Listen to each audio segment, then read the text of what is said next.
오늘은 로마서 8장 1절의 말씀을 중심으로 정죄함이 없나니 라는 제목으로 말씀을 나누도록 하겠습니다. 정죄함이 없나니. 로마서 8장 1절 제가 다시 한번 봉독해 올리겠습니다.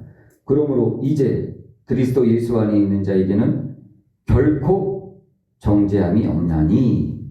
아멘. 결코 정죄함이 없다. 이 얼마나 감사한 일입니까? 죄로 밖에 죽을 수밖에 없는 저희들을 하나님께서 독생하신 아들 예수 그리스도를 통해서 모든 죄를 그에게 담당시키시고 우리에게는 그 죄가를 묻지 아니하시고 우리를 이렇게 살게 하시고 인도해 주시니 이 얼마나 감사한 일입니까? 우리 인생에 있어서 이만큼 또한 감사한 일이 없을 것입니다. 먼저 우리가 우리의 행위나 노력으로 구원받은 것이 아니라 하나님의 은혜로 값없이 구원받은 것이 우리 인생에 있어서 가장 큰 감사가 되어야 할 것입니다. 바울은 로마서 1장부터 7장까지 성령에 대해서 이렇게 잘 언급하고 있지 않습니다. 1장부터 7장까지 성령에 대해서 얘기한 부분이 딱 4번 언급하고 있습니다. 로마서 1장 4절에 보면은 바울이 자신을 소개하면서 예수 그리스도에 대해서 말하면서 예수 그리스도를 성결의 영으로는 죽은 자 가운데서 부활하셨다라고 표현하고 있고요. 또한 로마서 2장 29절에는 유대인들에게 할례는 마음에 해야지 육신에 하는 게 아니다. 할례는 마음에 하고 영에 있다라고 얘기했죠. 요때 또 영의 성령에 대해서 얘기했고요. 또 로마서 5장 5절에 보면 우리에게 주신 성령으로 말미암아라고 얘기하면서 하나님의 사랑이 우리의 마음에 성령으로 말미암아 부음받았다라고 얘기하고 있습니다. 또한 로마서 7장 6절에는 우리가 이제는 율법조문에 낡은 것으로 살 것이 아니요 영의 새로운 것으로 섬기라라고 말하고 있죠. 이 로마서 7장 이전에 이 4번의 성령에 관한 언급은 어떤 것을 설명하기 위한 성령을 이렇게 사용한 것입니다. 근데 이제 이렇게 감춰두었던 성령에 대해서 이제 로마서 8장에 들어가서는 무려 로마서 8장에만 21번이 성령에 대해서 언급하고 있습니다. 놀랍지 않습니까? 1장부터 7장까지는 4번만 이렇게 언급이 되어 있는데 8장에 갑자기 들어서면서 무려 21번을 성령에 대해서 얘기하고 있다는 것입니다. 이는 바울이 이렇게 서신을 쓰면서 뭔가 감추어두었던 것을 빵 터뜨리는 그런 효과를 내고 있습니다. 그래서 로마서 7장까지는 바울은 죄와 씨름하고 있는 그리스도인들의 모습을 보여주고 있는 것입니다. 우리가 앞전에 계속 묵상했듯이 우리가 왜 죄를 짓는지 나도 나를 모른다. 내가 왜 죄를 짓고 내가 왜 악을 행하는지 나도 나를 모른다라고 바울이 얘기하고 있고요. 또 내 마음은 선을 행하고 싶지만 내 지체가 자꾸 악으로 죄로 달려간다. 또 이렇게 얘기했죠. 급기야는 바울이 어떻게 얘기했습니까? 오라 나는 공고한 사람이라 이 사망의 몸에서 누가 나를 건져내랴. 도저히 죄악 가운데서 빠져나올 수 없는 자신 그리스도인들의 처지를 이렇게 말을 했죠. 그래서 바울이 내린 결론은 뭐였습니까? 바울이 내린 결론은 마음으로는 하나님의 법을, 육신으로는 죄의 법을 따른다. 그것이 나다. 그것이 그리스도인이다. 라고 바울이 이렇게 얘기를 했죠. 바울은 여전히 로마서 7장까지 죄에 대해서 빠져나올 수 없고 헤매이고 있는 인간들의 나약한 모습을 보여주고 또 자신 또한 그 죄에 대해서 고민하고 있음을 얘기하고 있는 것입니다. 근데 로마서 8장에 와서 갑자기 서프라이즈 이런 느낌을 주는 거죠. 그러면서 성령에 대해서 언급하고 있는 것입니다. 그동안 꽁꽁 숨겨놓던 성령을 이제 꺼내 들면서 로마서 8장부터 무려 21번, 8장에만 21번 언급하면서 이제 우리가 죄악 가운데서 어떻게 벗어날 수 있는지 그거에 대한 이야기를 시작하는 것입니다. 아들을 통해서 어떻게 우리에게 새 생명이 전해질 수 있는지 그거에 대해서 이제 얘기를 하고 있는 것이죠. 그러면서 이제 로마서 8장이 이렇게 시작되는 것이죠. 정죄함이 없나니 로마서 8장이 그렇게 시작하고 있죠. 그러므로 이제 그리스도 예수 안에 있는 자에게는 결코 정죄함이 없나니 결코 정죄함이 없나니 이 로마서 8장 1절 개역개정을 우리가 읽고 있죠. 로마서 8장 1절은 이제 그리스도 예수 안에 있는 자에게는 결코 정죄함이 없니니 라고 이렇게 써져 있죠. 근데 헬라어 원어 성경은 약간 순서가 바뀌어 있습니다.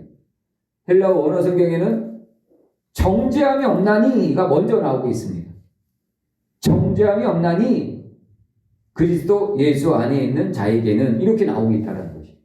그것은 왜 정죄함이 없나니를 먼저 썼냐면은 이것은 바울이 헬라어로 로마서를 쓰면서 강조하기 위한 것입니다. 결코 정죄함이 없다. 개역개정은 또 결코까지 붙였죠. 결코 정죄함이 없다. 정죄함이 그냥 없는 게 아니라는 것입니다. 결코 정죄함이 없다. 강조하고 있는 것입니다. 이것이 얼마나 놀라운 말입니까? 우리는 늘 고민하고 있지 않았습니까? 예수님을 믿고 구원받았다고 하면서도 나는 오늘도 죄를 지었어요. 어제도 죄를 지었고요. 또 내일도 죄를 지을지 몰라요. 늘 이렇게 고민하다가 자포자기 하지 않았습니까?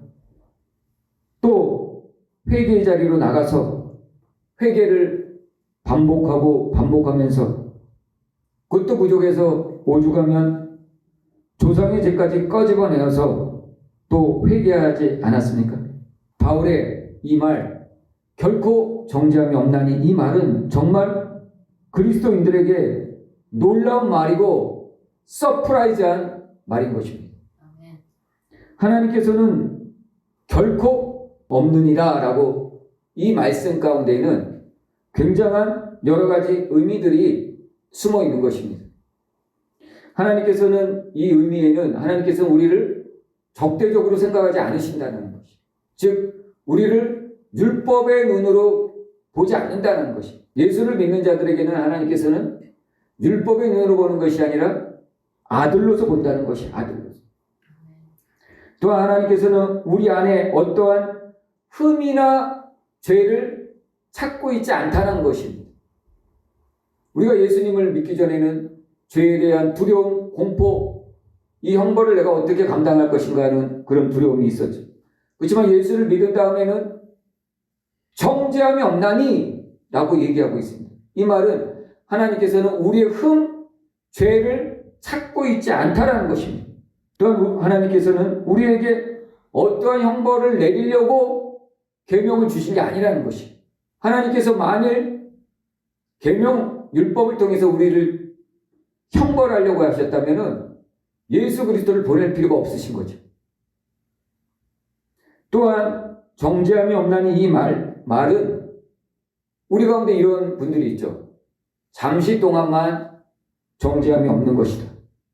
그리고 우리는 계속 또 정죄함 가운데 몰릴 수 있다라고 생각할 수 있습니다.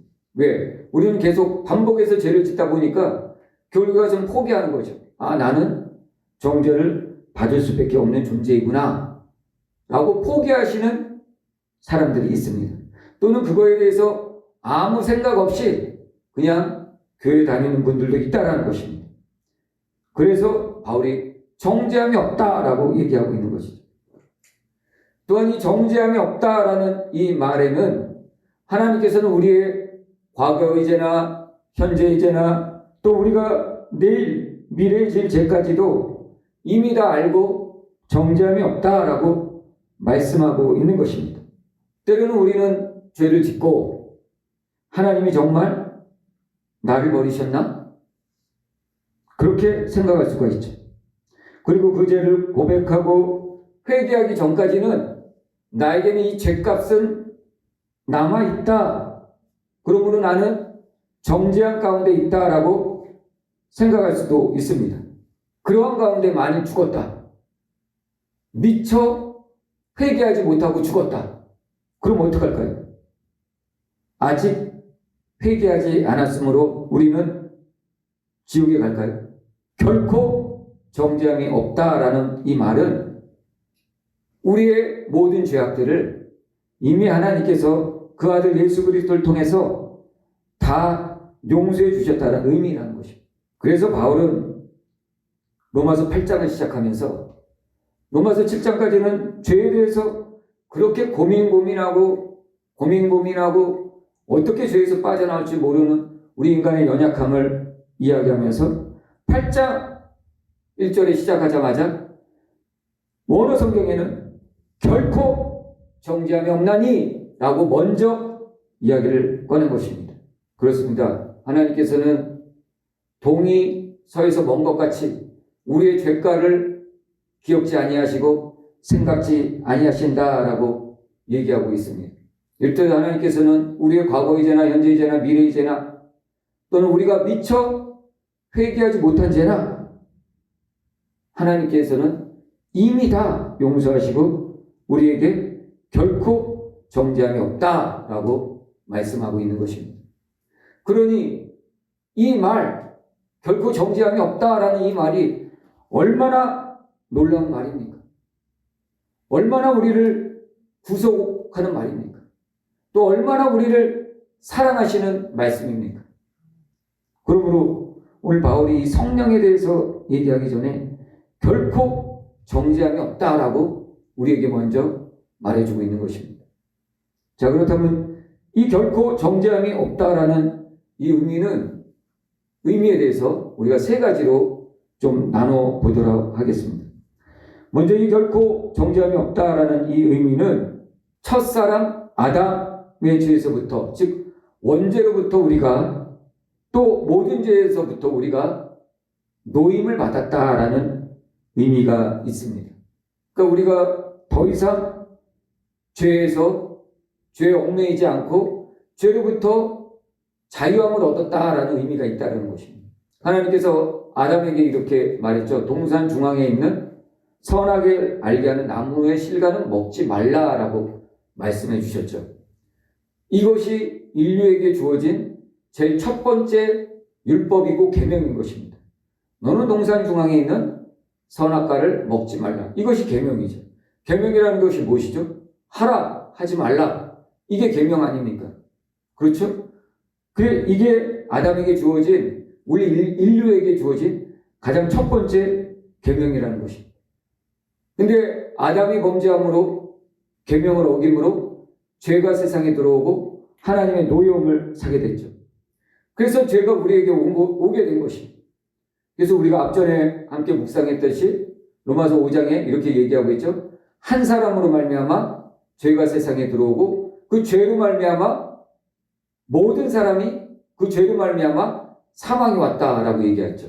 그리고 모든 사람이 죄를 지었음에 모든 사람에게 사망이 이르렀다라고 얘기하고 있죠. 이렇듯 정죄함이 없다라는 것은 아담의 죄로부터 시작된 이 죄가 이제 우리에게는 적용되지 않는다라는 것이에요. 더 이상 이 죄가 적용되지 않는다라는 것을 알라는 것입니다. 왜 우리에게 이 죄가 더 이상 적용되지 않을까요? 갈라디아서 3장 10절을 한번 보겠습니다. 무릇 율법 행위에 속한 자들은 저주 아래 있는 자니 기록된 바 누구든지 율법책에 기록된 대로 모든 일을 항상 행하지 아니하는 자는 저주 아래 있는 자라 하였습니다. 아멘. 여기를 표시해 놓고 야고보서 2장 10절도 한번 보겠습니다. 고개를 표시해 놓고 누구든지 온 율법을 지키다가 그 하나를 범하면 모두 범한 자가 되느니라. 아멘. 자, 갈라디아서 3장 10절은 이렇게 얘기하고 있죠. 모든 일을 항상 행하지 아니하는 자, 이 율법을 어긴 자라는 것이. 율법이 계명이 몇 가지가 있다고 그랬죠? 613가지가 있다고 그랬죠. 이 계명을 다 지키지 아니한 자는 저주 아래 있는 자라는 것이. 그러니까 다 지켜야 된다라는 것이. 다. 근데 우리 중에 이 613가지 계명을 다 지킨 자가 있습니까? 하나도 어기지 않고. 또한 야고보서 2장 10절은 어떻게 얘기하고 있습니까? 613가지를 다 지키다가 612가지를 다 지키다가 그 하나 612가지에서 단 하나만을 안 지켜도 모든 죄를 모든 것을 범한 것과 똑같다라고 얘기하고 있습니다. 그러니 이 율법의 저주에서 빠져나올 수가 없다라는 것이. 그래서 이 율법을 이 계명을 저주라고 한 것이. 이거 어떻게 지킵니까? 어떻게 613가지를 다 지켜요? 어떻게 또 그 한 가지라도 우리가 다 지켰다 치더라도 그 한 가지라도 어기면은 다 어긴 게 된 거라는 것이. 그래서 율법이 저주라는 것이. 율법이 저주라는 것이. 이 저주에서 빠져나올 자가 없다라는 것이. 행위로는. 그래서 하나님께서 예수 그리스도를 통해서 그 예수 그리스도 안에 있는 자들에게는 정죄함이 없다라고 얘기하고 있는 것입니다. 예수 그리스도 안에 있는 자에게는 결코 정죄함이 없다. 이 말은 율법의 행위로는 우리가 도저히 의롭다함을 얻을 수 없다라는 것을 말하고 있는 것입니다. 율법의 행위로는 의롭다함을 얻을 수 없다라는 것을 알라는 것입니다. 그래서 우리가 결코 정죄함이 없다라는 것은 이 율법으로부터 더 이상 어떠한 영향, 어떠한 권세, 어떠한 힘을 받지 않는다라는 것이. 율법으로부터 이제 자유해졌다라는 의미가 있다라는 것이. 그래서 우리가 정죄함을 받지 않는다라고 얘기하고 있는 것입니다. 우리가 아직도 율법 가운데 있다라면은 예수님이 계셨을 때 유대인들이 그랬죠. 하나님을 믿음에도 불구하고 계속 율법 가운데 있는 것이. 그러니까 그들이 정죄함을 받을 수밖에 없는 것이. 왜? 그들이 율법을 붙들고 있으니까. 율법을 붙들고 있으니까 그 율법에 따라 살아야 되는 것이.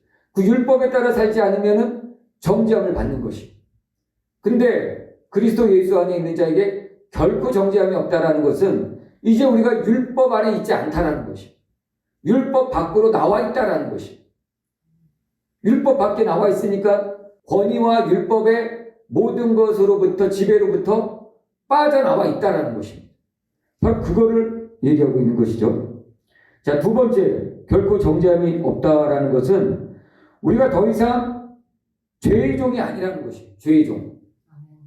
우리가 더 이상 죄의 종이 아니므로 죄의 세력으로부터 나와 있다라는 것입니다. 우리는 원래 죄의 세력 가운데 있던 존재들입니다. 아담과 하와의 범죄로 말미암아 우리는 죄악 가운데 거하게 되었고 죄의 세력 가운데 놓여 살게 되었고 또 성경이 얘기하기를 우리는 죄의 종이고 또 우리의 아비가 죄의 아비라라고 주님께서 말씀하셨죠. 요한복음에 보면은 유대인들이 예수님과 논쟁하는 장면이 나옵니다. 이때 예수님께서 이렇게 말씀하시죠. 진리를 알지니 진리가 너희를 자유케 하리라. 이렇게 말하니까 유대인들이 그랬죠. 우리가 종이 된 적이 없거늘 왜 우리에게 자유하리라 말이나. 우리는 지금도 자유하다. 이렇게 얘기하죠. 그랬더니 예수님께서 이렇게 얘기하죠. 죄를 짓는 자마다 죄의 종이다라고 얘기합니다. 그러니까 죄를 짓고 있다라면은 그거는 죄의 종이라는 것입니다. 그러므로 오늘 본문이 얘기하고 있는 결코 정죄함이 없다라는 것은 이 죄의 권위로부터 우리가 빠져나왔다라는 것이. 어떻게 해요?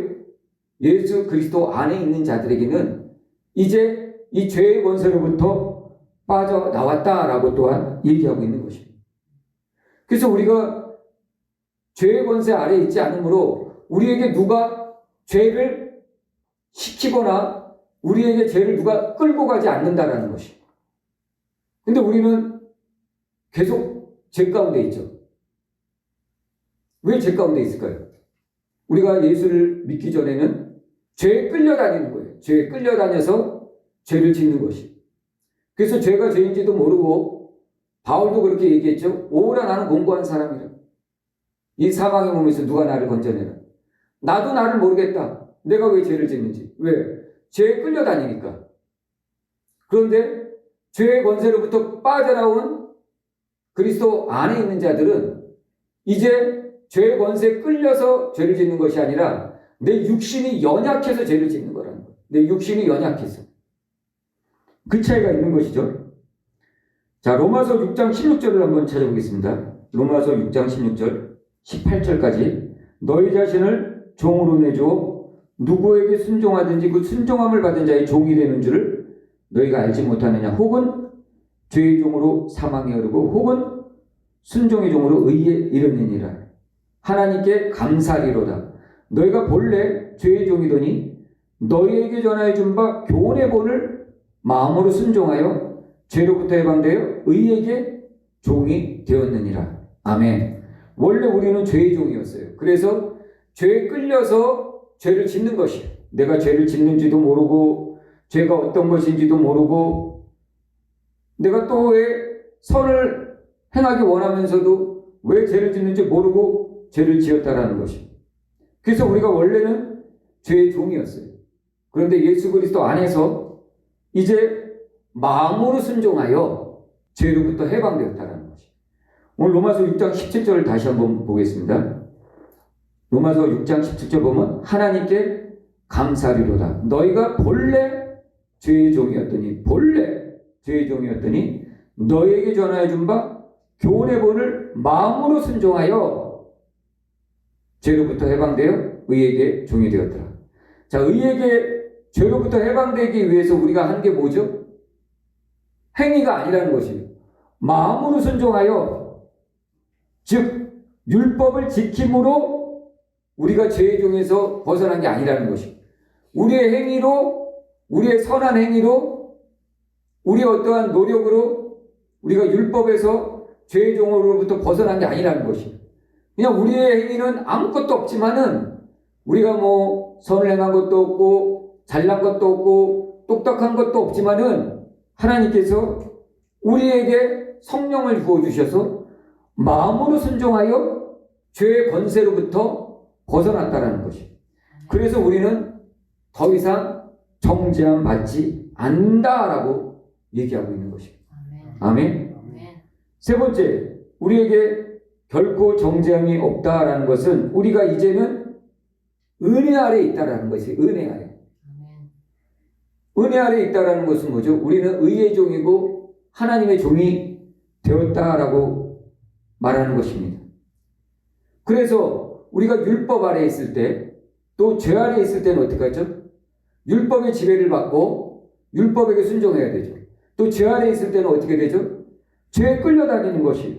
그런데 이제는 결코 정죄함이 없다라는 것은 이제 우리가 율법 아래에 있지 않고 또 죄에 끌려다니지 않는다라는 것이. 그럼 우리가 이제 어디 아래에 있다는 것이? 은혜 아래에 있다라는 거예요. 은혜 아래. 그래서 우리가 은혜 아래에 있으니까 누구라도 우리를 정죄할 수 없다라는 것이. 이제 속담에 이런 말이 있죠. 로마에 가면 로마의 법을 따르라. 우리가 율법 아래에 있으면 율법을 따라가야 되는 것이. 율법에 끌려다녀야 되는 것이. 우리가 죄 아래에 있으면은 죄에 끌려다니는 것이. 나도 나를 모르겠다. 내가 왜 죄를 짓는지 모르면서 끌려다니면서 죄를 짓는 것이. 그런데 결코 정죄함이 없다라는 것은 우리가 이제는 율법 아래에 있는 것도 아니고 죄법 아래에 있는 것도 아니고 은혜 아래에 있다라는 것이. 즉 의의 종, 하나님의 종이 되었다라는 것이. 자, 로마에 가면 로마의 법을 따르라. 우리는 지금 로마에 있지 않다라는 것이, 죄의 법 아래에 있지 않다라는 것이, 율법 아래에 있지 않다라는 것이. 우리는 그럼 어느 나라에 와 있습니까? 의의 나라, 하나님의 은혜의 나라에 와 있다라는 것이. 그래서 죄가, 율법이 우리를 주장하고 싶어도 못 주장한다라는 것이. 죄가, 율법이 우리를 주장하면 권위 받기라는 것이. 왜? 우리는 은혜 아래 와 있으니까. 그래서 우리에게는 정죄함이 없다라고 얘기하고 있는 것입니다. 우리가 앞전에 함께 나누었지만은 우리가 율법에서 벗어나려면 어떻게 해야 된다고 그랬죠? 두 가지가 있다라고 얘기했죠. 첫째는 남편을 비교해서 얘기했었죠. 남편의 법에서 벗어나려면 어떻게 되죠? 그렇죠. 첫째는 남편이 죽든지, 즉 율법이 없어지든지, 안 그러면 내가 죽든지 둘 중 하나 해야 된다고 그랬죠. 그래야지 우리가 남편의 법에서 벗어날 수가 있는 것입니다. 자, 우리가 죄의 법에서 또 율법에서 벗어났잖아요. 예수 그리스도 안에 있는 자는. 그래서 더 이상 죄의 법, 율법의 법을 율법에서 벗어났다는 거예요. 더 이상 율법이나 죄의 법이 우리를 관여하지 못한다는 거죠. 그럼 우리를 이제 관여하는 것은 은혜라는 거죠. 은혜만이 우리를 이제 주관하고 하나님의 법이 우리를 주관한다는 것이. 근데 그런 하나님께서 우리에게 어떻게 말씀하셨죠? 동이 서에서 먼 것 같이 너희 죄가를 생각지도 아니하시고 기억지도 아니하신다라고 말씀하고 있는 것입니다. 그러므로 우리는 이제 은혜 아래 있는 것이 은혜 아래 있음으로 인해서 죄가 더 이상 우리를 어떻게 하지 못해요. 죄가 아무리 난리법석을 떨어도 우리에게 주장하지 못한다는 거죠. 율법이 아무리 난리법석을 떨어도 우리에게 어떻게 하지 못한다는 거죠. 우리는 하나님의 영향력 아래, 예수 그리스도 안에 있는 자들에게는 하나님의 영향력 아래, 하나님의 권세 아래, 하나님의 나라 안에 들어와 있다는 것이. 그래서 우리에게는 결코 정죄함이 없나니 라고 바울이 이제 로마서 8장을 시작하면서 성령을 얘기하기 전에 이 얘기를 먼저 꺼내는 거죠. 너희에게는 이제 결코 정죄함이 없다. 이렇게 얘기하고 있는 것이죠. 자, 어떻습니까? 이제 여러분들 마음에 확신이 듭니까? 아, 나는 진짜 예수 그리스도 안에 있으니까 이제 정죄함이 없구나. 이런 확신이 드십니까? 아멘. 그럼에도 불구하고 우리는 여전히 죄에 대해 고민이 많습니다. 또한 그럼에도 불구하고 우리 성도들은 여전히 죄를 짓고 있죠. 오죽하면 바울이 이렇게 얘기했습니까? 오라, 나는 공고한 사람이라. 이 사망의 몸에서 누가 나를 건져낼까? 하나님의 자녀가 되었고 이제 우리는 은혜 아래 있지만은 나는 여전히 죄에 대해서 걱정하고 죄에 대해서 자유로울 수가 없으니 이거는 도대체 무슨 말일까요? 왜 그럴까요? 이렇게 얘기하시는 분들이 있습니다. 예수를 온전히 믿지 않은 것이다. 그래서 계속 죄에 들어갔다 나왔다 들어갔다 나왔다 하는 것이다.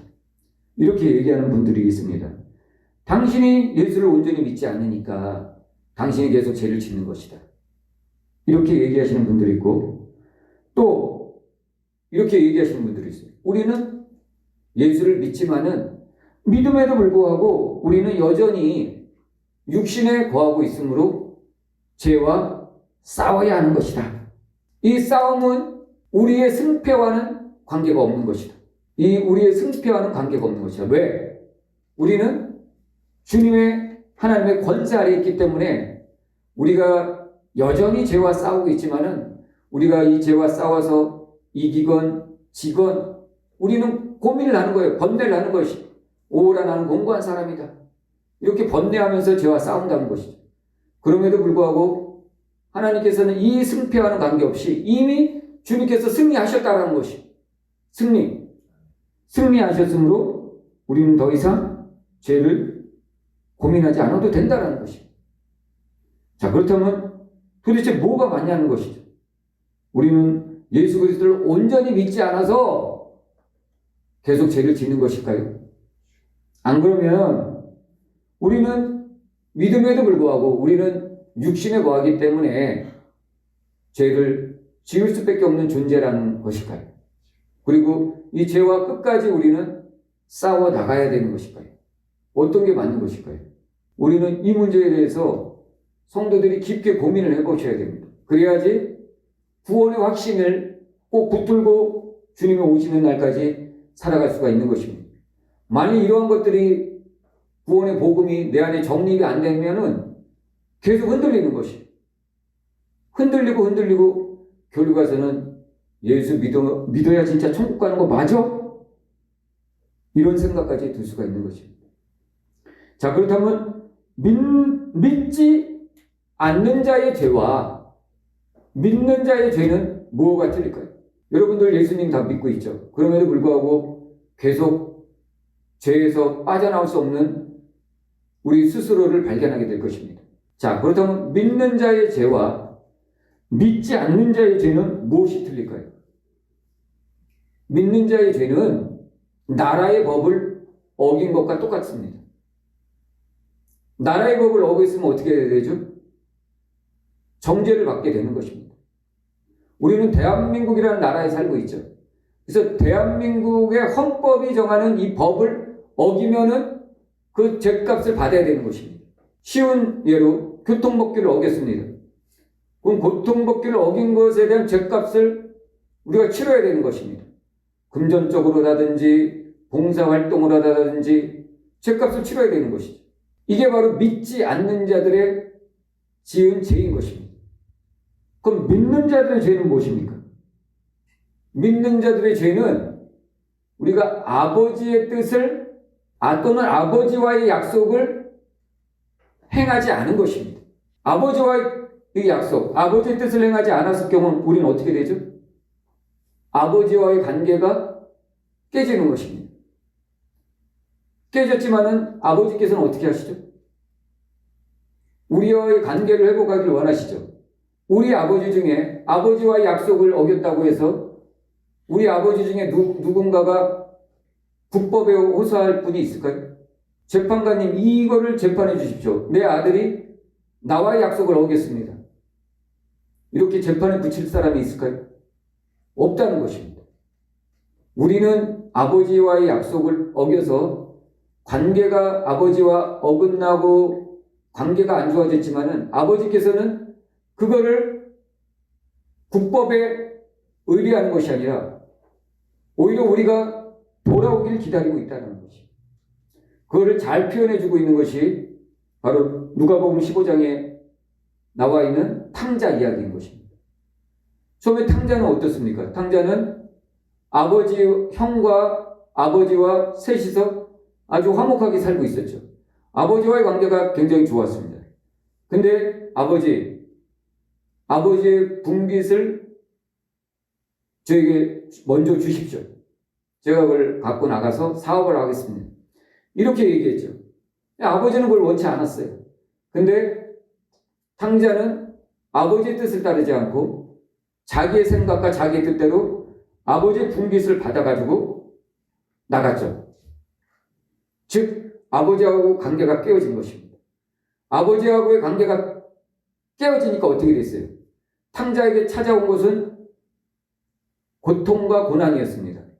쥐염 열매를 먹는, 돼지 사료를 주는 쥐염 열매를 먹는 신세가 된 것이에요. 내 아버지 집에는 종들도 먹을 것이 풍성한데 나는 이렇게 쇠 빠지게 일함에도 불구하고 돼지의 사료조차 제대로 못 먹는구나. 이런 고통과 고난에 빠지게 된 것이죠. 탕자가 결정한 것은 뭐죠? 아버지께로 돌아가자. 아버지와 관계가 회복되어야 된다. 바로 믿는 자의 죄가 이렇다는 것이에요. 믿지 않는 자의 죄는 믿지 아니함으로 그 죄값을 자기들이 직접 다 감당해내야 되는 것이에요. 근데 믿는 자의 죄는 아버지와의 관계가 깨어졌으므로 우리가 다시 아버지께로 회개하고 돌아가면 되는 것입니다. 이게 바로 믿는 자와 믿지 않는 자의 죄의 차이라는 것입니다. 믿지 않는 자의 죄는 여전히 율법 가운데, 헌법 가운데, 그 나라의 법 가운데 있는 것입니다. 믿지 않는 자들은 율법과 죄법 아래 여전히 있는 것입니다. 그래서 그들의 죄는 율법과 죄법에 끌려다니고 심판을 받아야 되는 것입니다. 그런데 믿는 자의 죄는 율법에서 벗어났고 죄법에서 벗어났고 은혜 아래, 하나님 나라의 법 아래 있는 것입니다. 그래서 더 이상 율법과 죄법에 관여를 받지 않고 하나님 나라의 은혜의 법, 아버지의 사랑의 법을 받는다라는 것입니다. 그래서 우리에게는 결코 정죄함이 없다라는 것입니다. 우리에게 필요한 건 뭐죠? 다시 아버지께로 돌아가는 것입니다. 우리가 죄를 지었다. 다시 아버지께로 돌아가서 아버지께 용서를 구하는 것. 그것이 바로 우리 믿지 않는 자들의 죄라는 것입니다. 아멘? 그러므로 우리에게는 이제 결코 정죄함이 없다라고 바울이 선포하고 있는 것입니다. 자, 우리가 이러한 것을 받게 된 것, 결코 정죄함이 없게 된 이유는 거저된 것이 아니에요. 근데 거저된 것이 아니라 우리의 죄값을 누군가가 감당하셨다는 것이. 이제 로마서 이 후반부에 나오겠지만은 로마서 8장 3절을 잠깐 보도록 하겠습니다. 로마서 8장 3절. 로마서 8장 3절. 율법이 육신으로 말미암아 연약하게 할 수 없는 그것을 하나님은 하시나니 곧 죄로 말미암아 자기 아들을 죄 있는 육신의 모양으로 보내어 육신의 죄를 정하사. 자, 우리에게 하나님께서 죄의 법, 율법의 법에서 벗어나게 하신 것은 그냥 공짜로 벗어나게 한 게 아니라는 것이에요. 죄의 법, 율법의 법을 하나님께서 다 이루셨다는 것이에요. 누굴 통해서요? 그 아들 예수 그리스도를 통해서 육신의 모든 죄를 그 아들 예수 그리스도에게 다 전가시키셨다는 것이에요. 그리고 우리가 공짜로 우리에게 정죄함이 없는 것이 아니라 하나님의 그 크신 사랑으로 독생자 예수 그리스도의 우리 죄값을 대신 짊어지심으로 우리에게는 결코 정죄함이 없다라고 얘기하고 있는 것입니다. 아멘? 그러므로 이제 우리는 그리스도 예수 안에서 자유로워야 되는 것입니다. 어떻습니까? 이제 그리스도 예수 안에서 자유로울 수 있겠습니까? 이제 나의 죄에 대해서 또는 율법과 죄법 가운데서 고민하고 있었던 우리 마음이 해결되었습니까? 이제 우리는 이 복음을 확실히 붙들고 살아가야 되는 것입니다. 그래야지 더 이상 우리가 흔들리지 않는 것입니다. 이 복음을 꼭 붙들고 예수 그리스도 안에서 자유하시기를 주님의 이름으로 축복합니다.